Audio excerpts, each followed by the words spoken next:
and kings, this is Sharrona Reaves, and you are listening to These Three Things podcast, a podcast for women where the conversation is about us, our relationships, and every area of our lives. This show is about unity, support, kindness, and keeping it 100% real.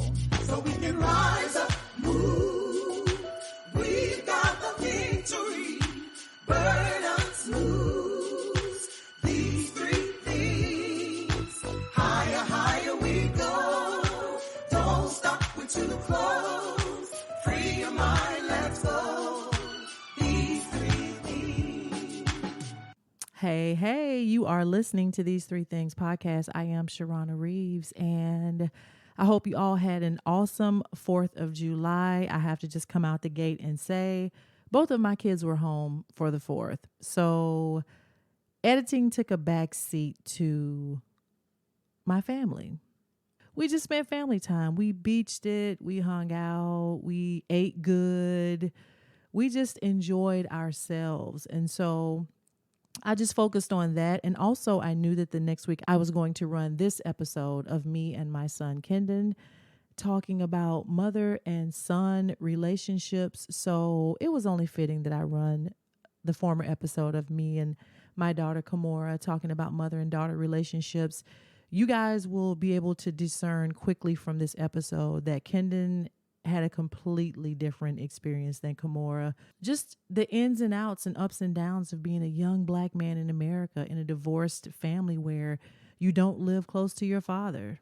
I'm so excited for you guys to hear this episode. My son is extremely shy. So for me to get him to get on this podcast and speak from his heart and as authentically as he spoke, please appreciate it, because this is not something that he does, but I think that he realized the value in him sharing his experience. And for all of the mothers and fathers out here who are listening to hear what is happening in the lives of our young men out here in this country and what the family dynamics and how the family dynamics shapes our children and how important it really, really is.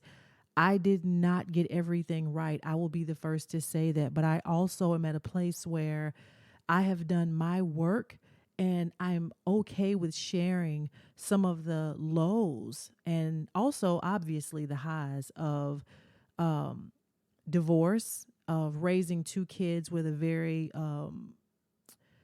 high-profile career, a very demanding career, and how it affects your kids and what that experience is like, the things that you may miss and the things that you may get absolutely right. Queens, I want to talk about it here on These Three Things podcast.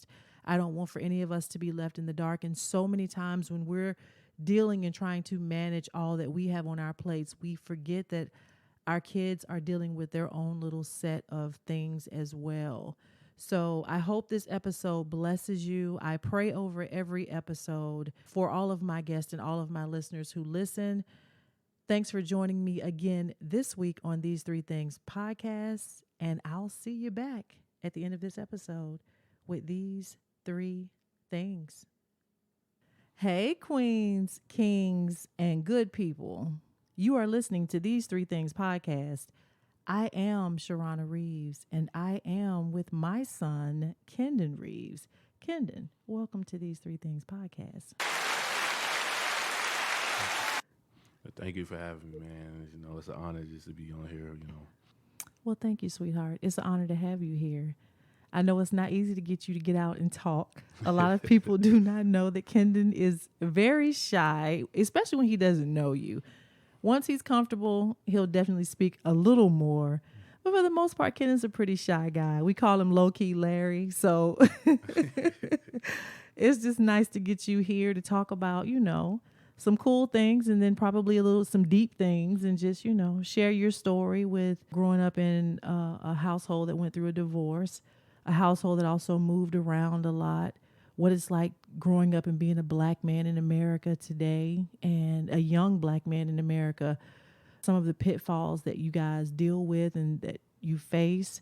So, I'm really honored to get you here and, just have this conversation. This conversation was highly requested. After we did Kim's episode, this conversation between you and I were highly requested by a lot of people that I've known in my former profession that have sons who are not married, or who have divorced, that, kind of wanted just some insight. So thank you for being here, my love.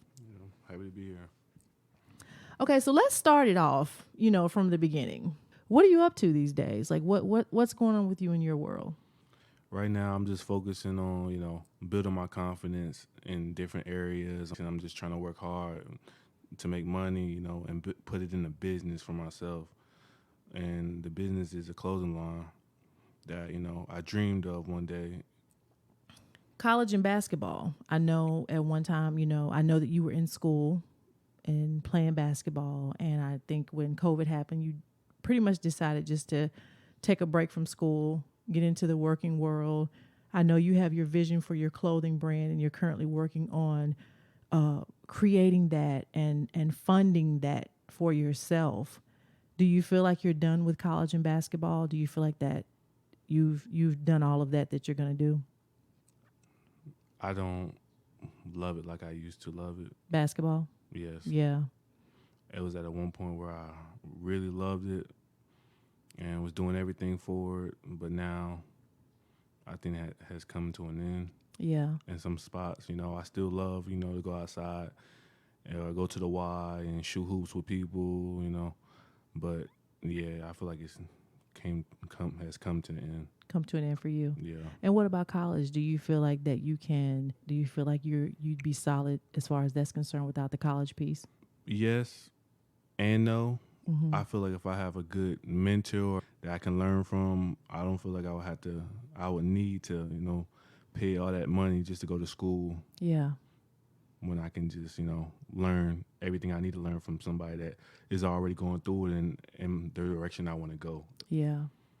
Yeah. You and I have talked about this. I think, for me as a mom, I've always wanted for you and your sister to go to college. That's always been, priority for me. And I've expressed that to you. But I think that as I have grown as a mom and realizing that I don't own you and your sister, you know what I'm saying? And I don't own your future. And while I think that I would like to see you go to school, I've got to let you chart your own path with that. And I'm cool with it. I know that you're a hard worker trying to make your vision come through. And I think that, education as it stands right now, like it's a lot to be desired. We're going to college and creating a lot of debt for ourselves and spending half of our lives trying to pay it off. Who are you studying in the clothing industry that would give you like some guidance as to how to maneuver and how to build your brand? Are there any people that you study or pay attention to?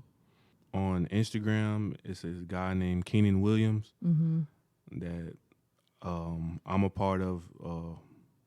His little membership is $60, and he tells you how the pros and cons of starting a business and what to do, what not to do. It's a story where he talks about his mom was going through something, and he was at, I think he said Skechers, working for him, and his mom was about to die or something. I don't know if she was about to die, but she was going through a hard time, and he wanted really to go out there and see her.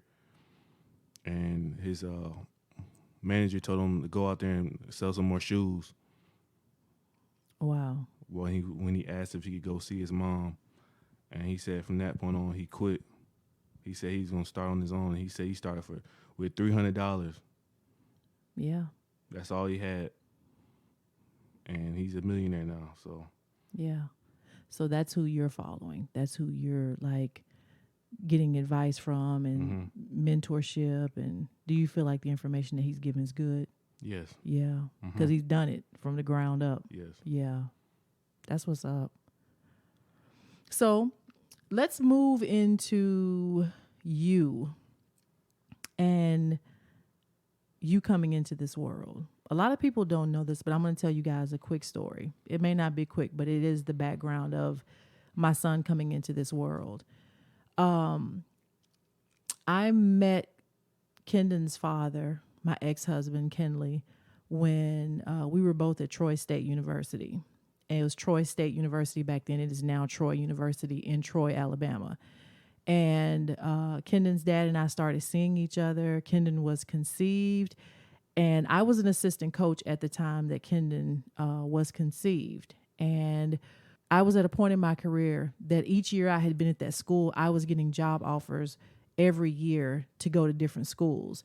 About 2 weeks after I found out I was pregnant, I was offered a very, very major job opportunity, and had flown out and met with everyone and gone through the job interviewing process, and got offered the job. It was an opportunity to work at a prestigious school with a prestigious head coach. I was going to come and be an assistant there, and was super excited about the opportunity. When I took the job and flew out to where the job was, I wanted to make sure that I'd let the head coach know when I got there that I was pregnant, because I wanted to be honest with her. I didn't want to start our relationship on a basis where I knew something that could be something that we'd have to deal with later that I didn't share with my boss. So I wanted to come in and off the gate, build the most authentic relationship that I could. So the first night that I arrived at the location where the school was, I shared with my head coach that I was pregnant. And that night, it seemed that everything was okay. At least I went to sleep thinking that everything was okay. But let me backtrack for a second. Before I went to the location where the school was, I actually had gone to the abortion clinic to abort Kenden, because I had this major job opportunity, and I felt like that if I, had a baby, I wouldn't be wanted. Back when I first started coaching, there was no Black women who were married and had families or children. We were all single. None of us even had husbands, much less boyfriends. Like back when I first started in coaching, Black women pretty much, we dedicated our lives to the sport. And our children were the children in the program. That's how it was back then. So I'm at the abortion clinic, and 2 of my friends had taken me to the abortion clinic, who had asked me the whole ride there to reconsider, to, think about it a little more, take another day. And I was like, no, I'm just going to go ahead and do it. Now, nothing inside of me wanted to abort Kenden. Nothing. Absolutely nothing. But being the friends that they were, they had tried to change my mind. To them, it appeared that my mind was made. And so they dropped me off. And while I was, in the abortion clinic, paying my money and filling out the paperwork and doing all this stuff, I'm sitting in the abortion clinic waiting for my name to be called. Now, the whole time I'm sitting in that seat, I'm just like at the lowest point of my life. Like literally, I'm at the lowest point of my life, because everything in me is crying, don't do this. Don't do this. Don't do this. You don't have to do this. Just forget it. If they don't want you at the job, just don't take it. Like, don't do this. And so I'm sitting there fighting back and forth with myself, because, my career, it meant so much to me. And I wanted this opportunity to work with this person so badly. But at the same time, I really loved the man who I had conceived Kenden with, and the thought of destroying something that we had created was just really, really hard for me to think that I was about to go and do that. So my name gets called. I'm walking into the operating room. And the moment that I walk into the operating room, a voice speaks to me as clear as my voice is coming through this microphone and says to me, "Why do you feel you have to make this decision? Why can't you believe that I will provide for you?" And I just stopped in my tracks, and I looked at the table, and I looked up at the doctor, and I shook my head no. And I said, "No, I'm not going to do this today. I'm not going to do this." And the doctor looks at me, and he motions for me to come to the table. And he was like, "No," he said, "you're making the right decision. Come on." And this Black lady, I don't know who she was. I don't remember her name. And after she helped me out of that room, I didn't see her in that clinic anywhere else, because I looked for her to go back and say thank you. and could not find this woman. But when the doctor told me to come on, that I was making the right decision, this black nurse jumps out of nowhere directly in front of me and the doctor. And she looks me dead in my eyes and she says, no. She said she doesn't want to do it. Come on, sweetie, let me help you find your clothes. And so she grabs me, takes me to where my clothes are. And she says, they're not going to give you all your money back, but that's okay. I'm going to make sure that they give you most of your money back. She's like, I've been waiting for someone to change their mind all day. So at that moment, I had decided that I was going to trust in the Lord and in the voice that I heard that God would provide for me, A. And B, I had decided that regardless of whatever happened between this child and his father, because we were not married at the time, I was going to take care of this little person no matter in whatever way it took for me to do that. So my mind was made. So now my friends who had taken me to the clinic had gone to go grab a quick bite to eat because they just needed to talk and decompress from the decision that I had made because they really did not want me to do it. So when they come back, I'm sitting on the steps of the abortion clinic and I'm looking all sad and stuff because they have no idea that I did not abort my baby. So I'm looking all sad because I'm about to really surprise them. So we get in the car, we drive off, and nobody says anything for a while. And then all of a sudden, one of my friends says, "Are you okay?" And I said, "Yeah, girl, I'm okay. I ain't abort my baby. I'm keeping this baby. I'm hungry. Y'all take me somewhere and get me something to eat now. We hungry. We got to eat."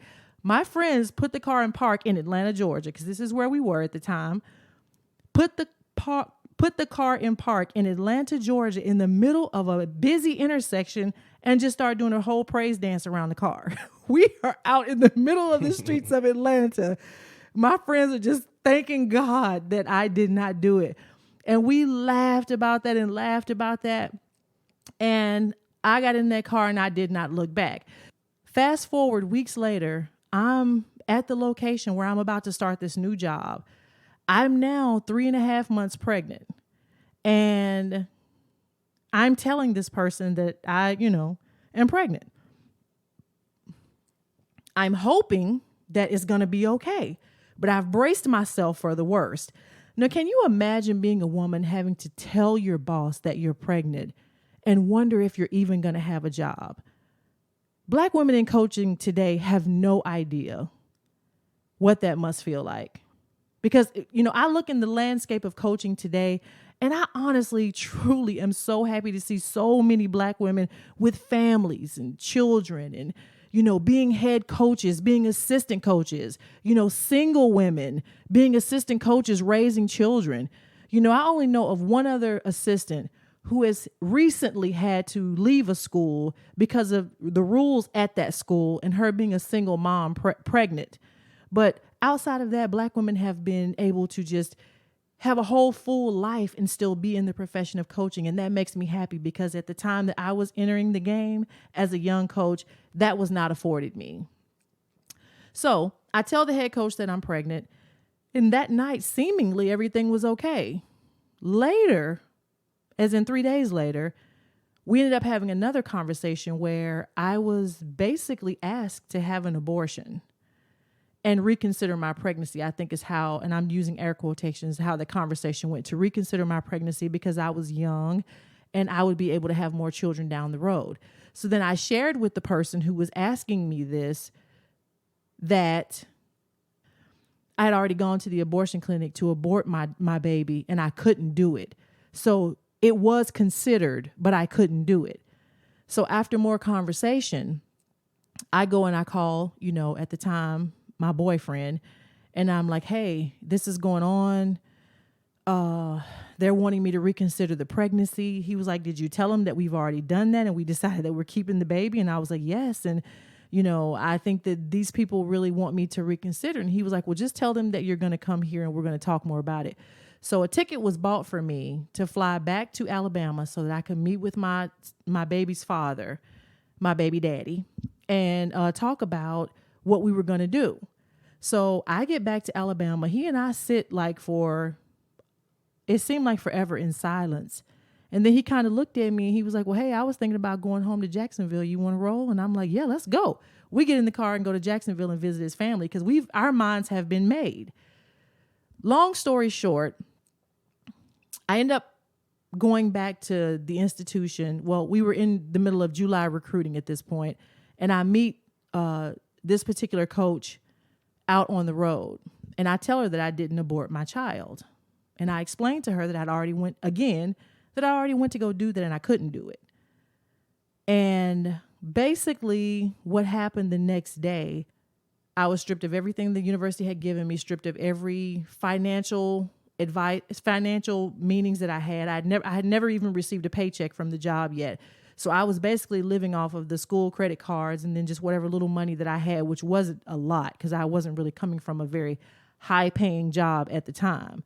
So I was basically stripped of everything that I had and was left at a Chicago restaurant with a rental car. Now, let me just tell y'all how God works. My sister, my oldest sister, lives about 40 minutes away from Chicago in a town called Michigan City, Indiana. I have a rental car. I have 90 cents to my name, and this was back in 1998, okay? I have 90 cents to my name and no credit cards. I have nothing because they've all been stripped from me. Even had to basically throw my clothing in the back of a trunk because the luggage that I had even been issued was taken from me at that time. I got in my car and I called my sister and I told her where I was and what was happening. I get in the car and I go through 3 tolls that were 30 cents each. I barely had enough money to get to my sister's house. And all I remember is getting to my sister's house and just collapsing. That is the backdrop of your life, Kenden. That is the backdrop. That is the beginning of what was happening in the womb when you were a baby. It was a lot going on surrounding your entrance into this world, your birth, you getting to this world. And instantly I knew that God must have something very major planned for you because it was a lot of forces that were doing a lot of things to keep you from getting here.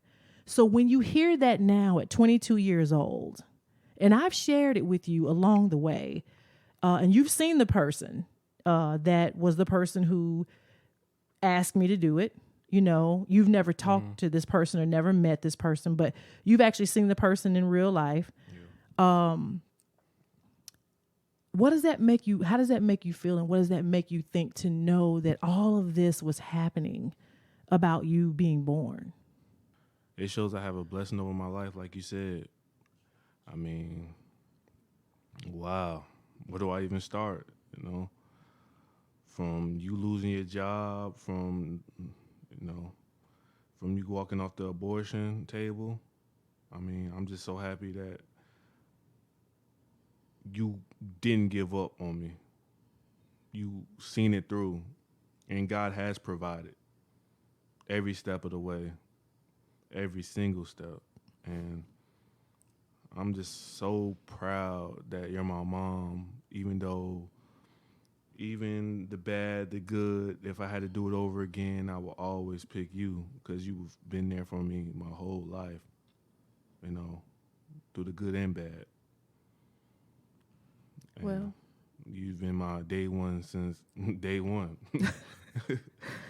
Well, I said I wasn't going to get emotional during that part, but it's always emotional to me because, you know, it's a story a few people know, but not a lot of people know, like just the sacrifices that trying to just be a mom, trying to just have a family that I have made, you know, over the years, just the peaks and the valleys that basketball has taken me through, trying to just have a career in that world. You know, a lot of people really don't know. So like I said, I'm always happy when I see it being how it should have been for me. You know, it was, you know, it would have been great to experience it on the level that some of these women get to experience it and just, you know, feel free and have a family and do what you love, you know. And so kudos to evolving, you know, kudos to evolving and kudos to You know, you stand with me. Do you know the first time I ever heard you laugh as a baby was when I was at a deposition, because I ended up suing this institution for wrongful termination.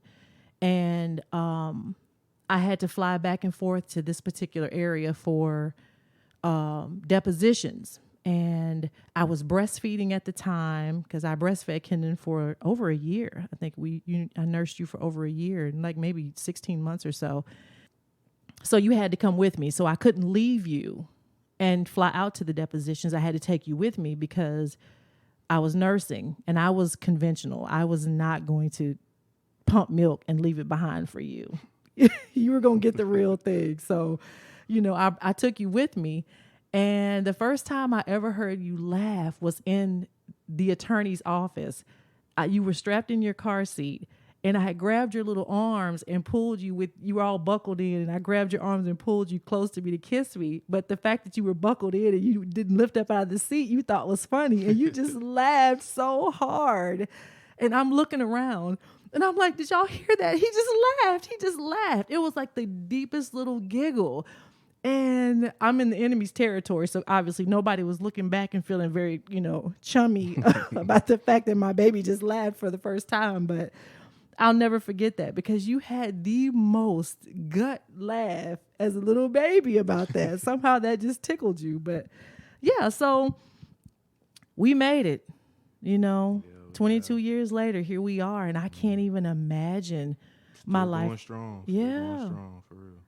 I can't imagine my life without you, Kenden. You made a woman out of me. You really did. You grew me up in a lot of ways, and I think the kids can tend to do that to you, but you grew me up in a lot of ways, and everything about you were just the most perfect baby through all the flying back and forth to depositions and all of the things that I was dealing with as far as the loss of my career at that time.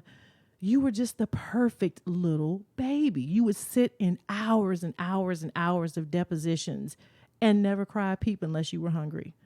I'd nurse you and you'd go right back to sleep. You'd sit in that little seat and play by yourself while I was talking. Like, you literally were everything that I needed at that time. And with every day, I was like, you know what? I'm just going to do right by this little baby. Like, I want to do everything I can to make sure he has a good life. And so, you've been my day one too. So you've been my day one too. So I wanted to say all of that really because I wanted to just get, like I said, I wanted for my listeners to get a backdrop on just how you came into the world, like what you getting here was like. And, I think about you just being a young Black man in America today, just your birth and trying to get here was a whole thing. And then you're a Black man in America who has, that has its own stuff to it too. Like having to be concerned about things that, your white friends don't have to be concerned about. Now at 22 years old and being a young Black male in America and all of the things that I've kind of witnessed you go through over the years, are you hopeful about the state of this country as a Black man, or where are you as a young Black man? What are your thoughts about, just this world and being a Black young male? Well, I feel like it all starts with the root of the family, of the mom and dad. I feel like it starts there. I feel like nowadays there's so many kids raising kids nowadays, so nobody knows any structure. Nobody has any discipline, and it's so hard for a kid to teach a kid how to be a man, Yeah. because he doesn't know himself, and his dad didn't teach him, and his dad before that didn't teach him, so it's so hard. And I don't feel like a woman, and no offense, can teach a man how to be a man. It has to be from his dad, because it's like little things that he might go through as far as a man that a woman can't teach. Yeah. And it can just be petty. It could be large. It's just different things. How do I deal with a woman that's doing this, that? How do I, if this happens, how do I deal with that? If a guy does this, how do I do that? You know, how can I tell if a dude's sincere or if he's not? It's just so many ways. Like, how do I get out of this? How do I fix this? You know? Yeah. And you feel like that comes from not having a male role model in your life to guide you. So everything that you just said is basically some of the trauma that young men in this country deal with because they don't have male role models in front of them that really can show them how to lead. Yes. Yeah. Yeah. And they now, as we only think that, you know, what we have between our legs, that's what determines us being a man. How we can please a woman, but not, you know, putting all the other pieces behind everything else that a woman needs besides, you know, our penis, you know. Right. That's real. You are listening to These Three Things podcast, Mother and Son Relationships, with my son, Kenden Reaves. We'll be right back. Do you need to get a handle on your stress? Need to get better control of your emotions? Join the 19,000 plus students who have taken Dr. Patricia Thompson's 21-day crash course in emotional intelligence. You'll learn practical techniques that will help you manage your emotions, improve your relationships, and get ahead in your career, all in the comfort of your own home. Learn more at her website, silverliningpsychology.com, on the self-help page. Again, that's silverliningpsychology.com. So about 5 years later, after being terminated for being pregnant, I was able to get my career back as a wife and as a mother, as an assistant coach. I was full go ahead, full speed ahead, working really hard, and opportunities started to present themselves to me where we were moving a lot. And in the process of us doing all that moving, it started to take a toll on me and your dad's marriage. And I know that was hard on you and Kim. First, I want to talk about two things in that. I want to talk about the moving around piece and how that affected you. I want to hear your take and just your experience on the moving, you know, around as a young man growing up. Yeah, I just got tired of being a new kid on the block. I have to understand people because the way a person in Florida might move might be different from a person from Alabama. You know, you have to learn the lingo. You got to learn how the people move, and they know you're an outsider, so it's hard to make friends, you know. Yeah, it felt like you were always coming into situations where friendships had been established. Yeah, and I'm the you were outsider. And so it was not like you could ever get that true, real friend because they've already been friends before you came along. Yeah. What did you find it hard to make friends, Kenden? Because the truth of the matter is that I feel like that I know that I gave thought to the fact that the moving around after a certain point had gotten harder for you guys.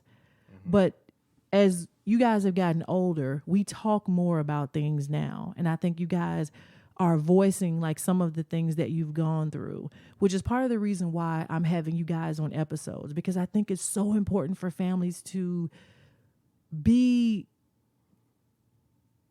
in the moment of everything that's happening in your lives, because your kids are experiencing it too.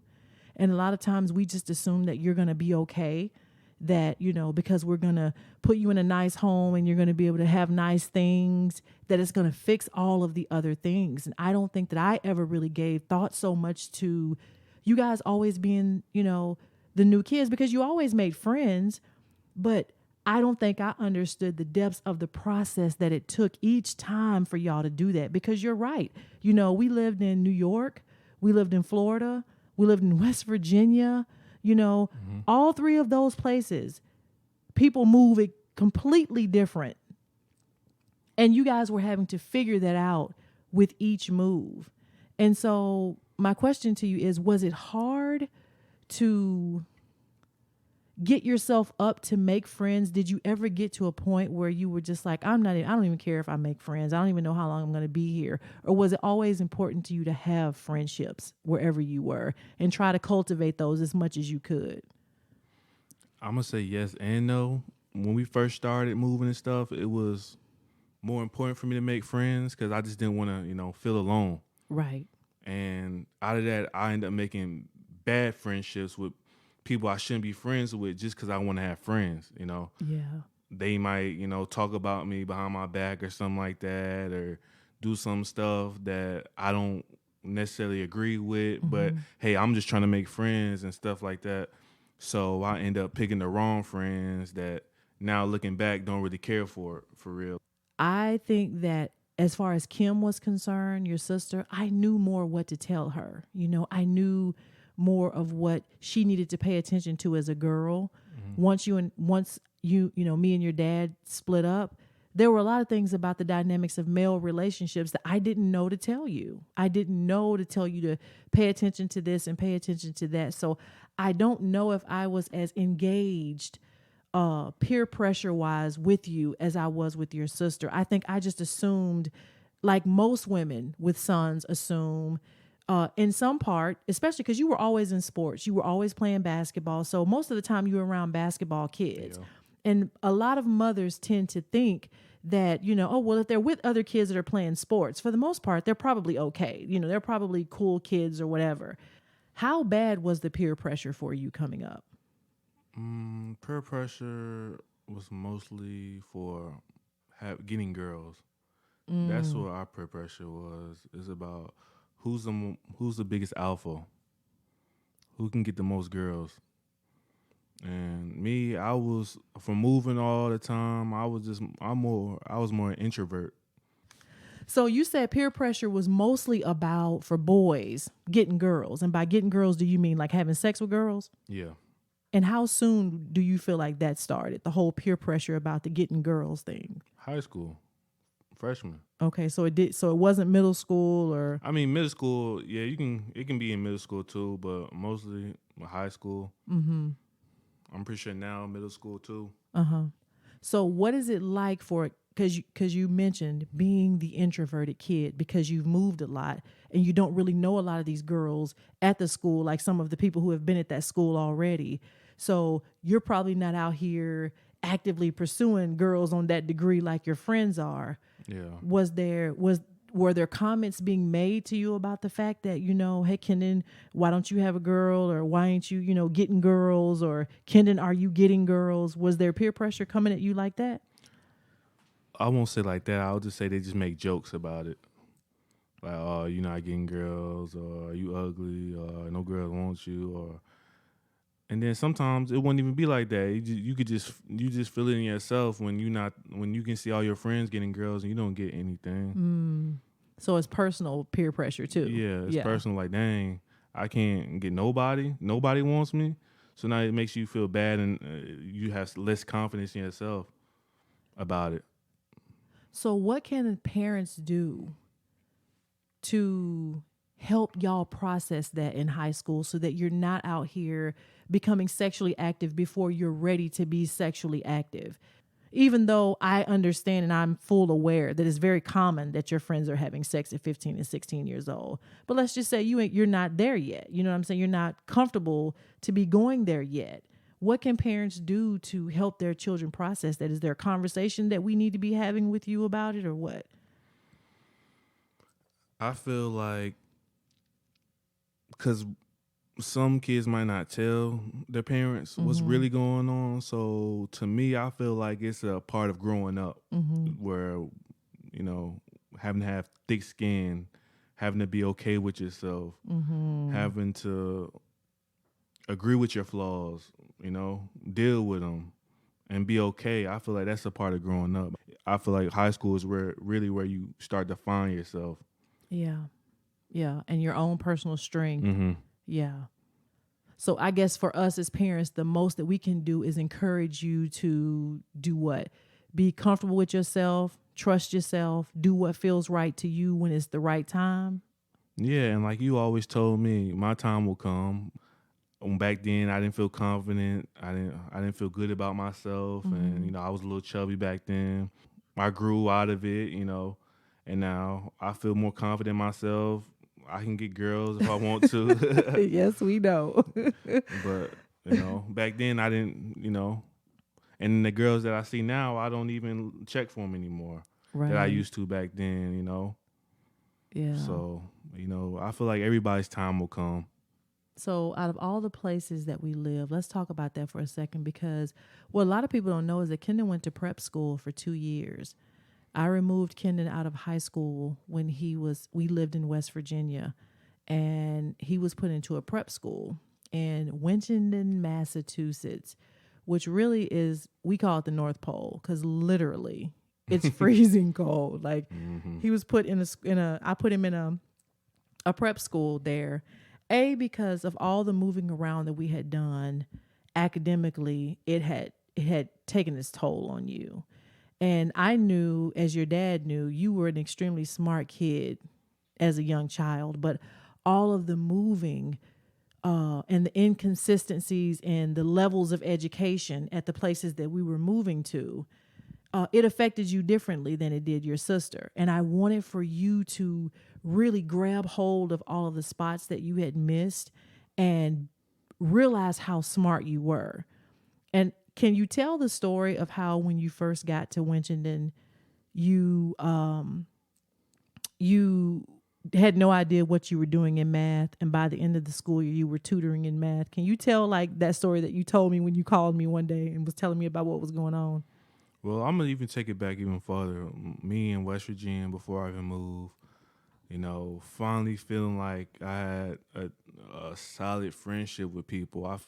When I first came to West Virginia and I started playing basketball, those my teammates made me feel like a brother, like it was a brotherhood, and I never wanted to leave that. I felt like it was sincere friendship. I never felt like an outsider there. We had a sit down talk about me going to Winchendon all the way in Massachusetts, and I'm telling mom like I don't really want to go. I finally found some people, I can really call friends. I don't really want to move again. This is our 600th time moving. But she was like, no, I believe that you smarter than what you putting out. I feel like it'd be a good idea. It's finally you're going to Massachusetts. So me already looking at it, I'm not even liking it already. Just off the fact like I'm leaving my friends that I really, really truly call friends. We get to Massachusetts and man, I believe it was cold, wasn't it, Mom? It was cold. You went in October. Super cold. And back then when I first got there, it was a big campus. Now looking back, it was small, but when I first got there, I didn't know how I was gonna get to class, where my class was. It was like starting over as a freshman. Yeah, it was like a mini college, really. So That was one of the hardest things I ever had to do, was drive off and leave you at that prep school knowing that I wasn't going to see you again until Christmas. And you being, at the time, 16 years old, because you went to Winchendon when you were 16. Were you mad at me for putting you in Winchendon? Be honest. look back then, yes, but looking at it now, no, because it showed me how smart I really am. It was Winchendon was like, no, you're gonna get this. You don't have no choice. Like you can't. It's not done. It was no. It was no like public school. Like I can put it in later. Get a little extra, little credit off, but I can still get it in. If it's not in by 12 p.m., it's over with. Winston's discipline, it made me, have to submit to it. Mm-hmm. And be like, okay, I can't get away with this here. Mm-hmm. I have to learn it. I had no choice. And it was nothing else to do in Winston either. We didn't have no video games, no TVs in there. It was just a computer. That's all you had. And I needed that. I needed not to have any distractions, no video games, no nothing, just me, and and it was like being at Winston. It was like a competition of who could be the smartest. When you was not the smartest, it was like, oh, they looked at you like beneath, like below, and I never wanted to feel like that. So I worked hard when I was in math class. I was mad when kids used to show me how to do a problem because it's like I should be showing y'all. So I worked hard, extra hard at night. While everybody sleep, I'm still on the computer, studying and studying. And finally, after a couple months, I was teaching people in the class. And it showed me like, wow, if I just, keep going hard and grinding and studying, I can be really smart. So, and at West Virginia, I was just skating by, doing this, doing that. I rarely did my homework. I would do it at school, when I had some time. But at Winston, they was like, no, we're going to get it about you. We're going to make sure you know this stuff. And I had no choice. I can't even begin to tell you how much relief that gives me to hear you say, because at the time that I was taking you away from your friends, which I knew was really hard, and I knew that was your crew, and I wasn't oblivious to the fact that you didn't have a crew before that. Like, we had moved a lot. This was like your first official crew, and you guys hung tight. Yeah. Y'all were tight, and they were all really great kids, and their families welcomed you into their homes, and they loved on you, Kenden. Like a little brother. Yeah, and they saw you for who you were, I didn't have to fake nothing. I could just be myself, and I really respected them for that. Yeah, and I saw that. But at the same time, too, I knew that you were getting older, and I knew that because you're such an awesome kid, teachers and stuff let you slip. You're tall, you're handsome, you're easygoing, you're funny. Teachers were just letting you slide because they liked you. But I knew that you were way smarter than what you were giving. And the choice to take you out of your friend circle when you really hadn't had friends and put you in a private school, hundreds of miles away from home, in the middle of nowhere, with no video games, no television, just basketball and school, it literally almost gave me a nervous breakdown. But more than anything, I wanted for you to know what you had inside of you. And I thought to myself, the day that I dropped you off and I, helped you get your room and stuff set up, and I left to go back to Boston to get on the plane to come back to West Virginia, I literally thought to myself, either he's going to look back on this and know my heart, or he's going to never forgive me for this. And I literally cried the whole way home because I was wanting the best for you, but I understood the sacrifice that you were going to have to make to get what I knew was in you. And it made me so happy that day that you called me and told me that, because you first called me, you was like, Mom, I don't have any business here. I don't know what they're doing in this math class. Yeah. And then it went to, you were tutoring the freaking class. Like, how did you just from you realizing that you could do it, Kenden, is that how you just was like, okay, I'm capable of this. Let me stop playing and show these people that I'm smart too? Yeah, I will, because everybody there was smart off rip. So already coming in, they make me feel like I was dumb. I didn't want that to be on top of my head, a dumb black kid, dumb, tall, black athlete. Yeah. So, I took that to the head, and that's when I started studying hard. No, I'm going to study. If I got to study all day, I go to tutoring after school. I'm going to do extra stuff, give me extra homework. But I'm not going to feel like, y'all not going to make me feel like I'm dumb. So I just started going harder. For it. Yeah. And do you think the fact that you didn't have the video games and you were kind of in a more disciplined, structured situation was good for you at that time? Yes. It was. Yes. And so what would you say to parents who, because I took a lot of flack for sending you to that prep school. And let me just say, this prep school is one of the most expensive prep schools in Massachusetts. I think you were, the fee to go there was upwards of $68,000 a year to go to that prep school. And you were scholarshiped every dime, but $1,000 a month is what I paid for you to go there. And I know it was a big time school because y'all had a helicopter landing pad on your campus for parents who were wealthy that was flying in for the weekends on their helicopters to see their kids.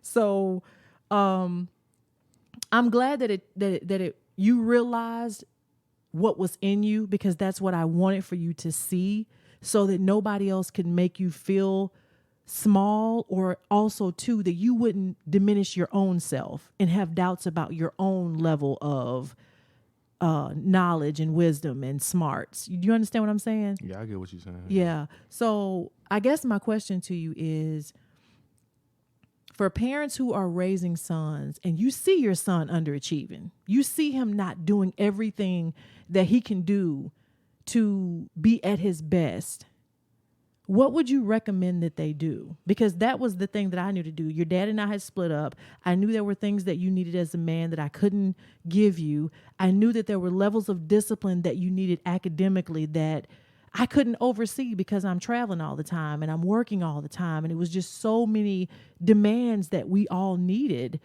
that I felt like the best thing for me to do was to put you in an environment where that you were going to be in a disciplined, structured environment that was going to force you to focus in ways that would ultimately help you later. What would you tell a parent who has a kid that was in the same situation as you? But I feel like parents should give kids no leeway out.